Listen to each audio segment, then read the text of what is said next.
Поселок Беркокит. Исходная точка Амуро-Якутской магистрали.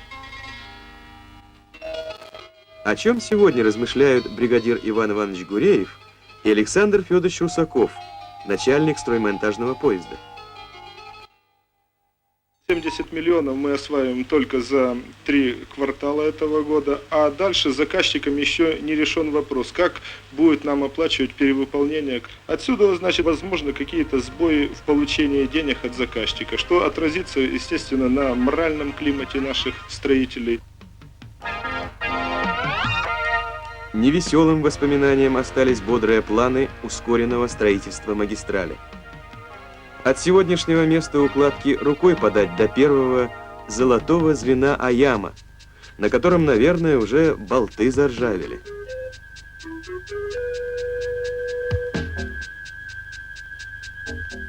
Не думали здесь задерживаться, а уже по 3-му урожаю картошки сняли с беркокитских огородов.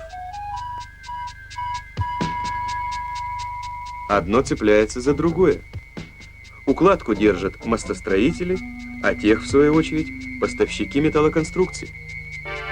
На звеносборочной базе оживление. Шпалы, наконец, подвезли, и рельсы есть, и крепеж. Веселее, ребята.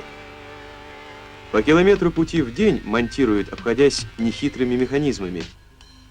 Только куда все это?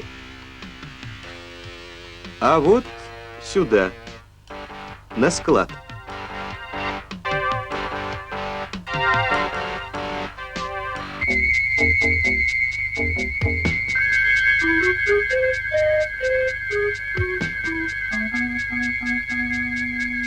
Что сказать про аямовских строителей?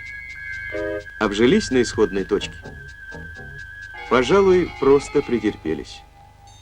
Потому что в длинной цепи неувязок, начиная с тощего финансирования, на последнем месте оказался тот самый сборно-щелевой соцкультбыт, вместо которого сулили образцовые базовые поселки.